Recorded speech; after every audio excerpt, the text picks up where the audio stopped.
Hey, what's up? So I wanted to do a little thing about the Panama Papers and the leak that's coming out.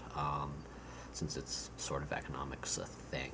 Uh, Unfortunately, it's kind of like everything else that breaks in the news, that it's just misunderstood, and because content and being the first to say anything matters, people are just spouting off all this ridiculous stuff.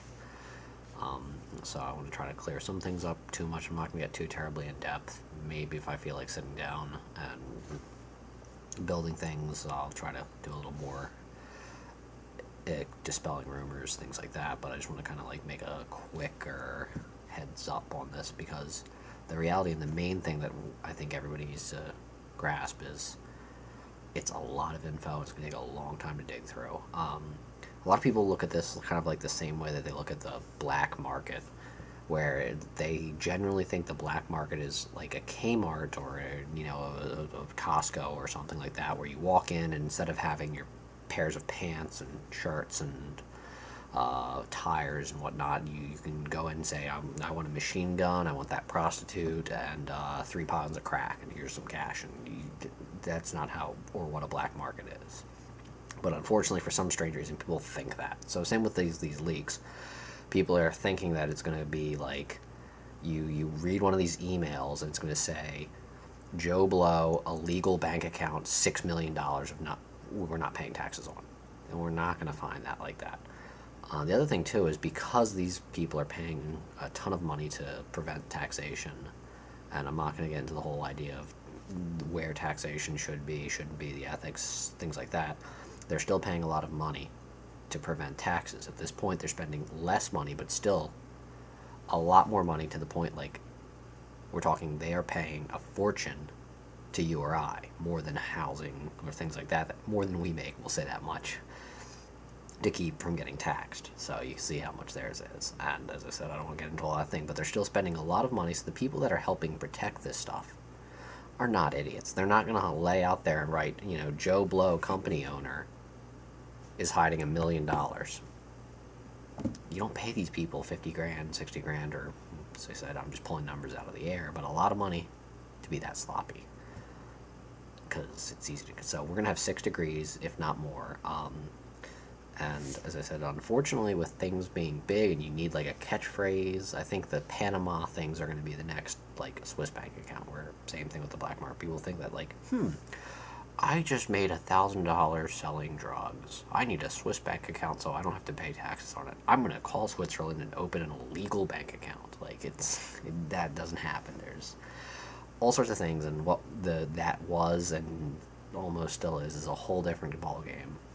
I'm not going to sidetrack on that either, but there's a bunch in the whole thing, that whole leak, which is a hack from what the company claims. Now, we don't know who leaked it yet, as of the time I'm doing this video, but they're claiming it was a hack, and their damage control was pretty, well, funny. I will say that much. I mean, regardless of if it was actually hacked or leaked out, whatever it was, it's, it was one of those, like, the way they worded it was just great. And, oh, excuse me, hiccups or something's grabbing me, but, you have to read the whole thing. We're victims here. It's like, dude, we found some real bad stuff. But, it's obviously someone who'd taken their first year in law studies would say, like, don't go, fuck, we got caught, when you make your public statement. For rightful reasons. But the other thing, too, is, the second term, I want to say, has been popping out is shell corporations.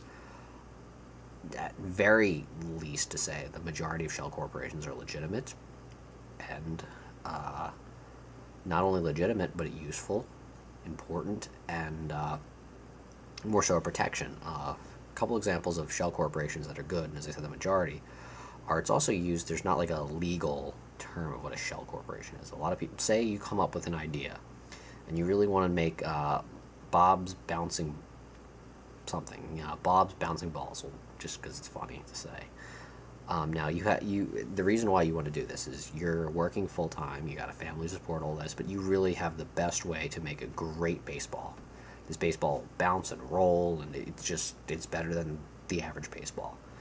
Now, you know you can do this. It's going to take years to get the ball rolling for you. I know, I had to make the pun. But, it's going to be 5 years, but you know you want to do this, you want to dedicate yourself to this, and you sure as heck don't want your recipe of how to weave this ball or freeze it or whatever sort of magical trick you know to do this process. You don't want someone else to figure it out because it's really easy. So what you do is you do a shell corporation on this, you put the patents in there or something along those lines, and you sit on and you wait until you can get the money to go and actually start your company. So, you pay corp fees, all that stuff, you set the ball up rolling, get your EIN, which is free. So, you sit on it until you can get going. The other reason to do a shell corporation, which is, as I said, isn't the same because there's no real, term for it, is a shell is, say, a company's absorbed and gutted and kept for the name. We can think of companies like that throughout history, which, it's, you can also get into the morals about buying a company and gutting it and just for their brand name. But that's a good example. You look at a lot of car companies as a great example. Is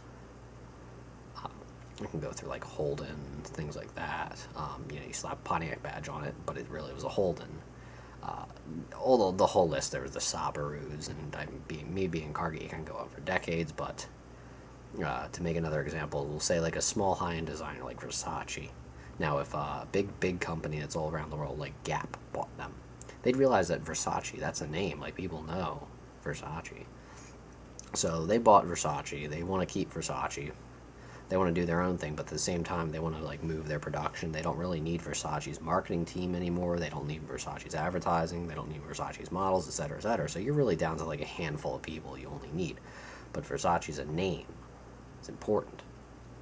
You can say that's a shell corporation at that point. I mean, it's completely legal. They're paying their taxes. They're doing their thing. But so, I really think the whole Panama thing and Swiss bank and shell corporation would be a new Swiss bank accounts, or no one knows what the hell they're talking about, but they love to spout this word it's some sort of I don't know, boogeyman. But kind of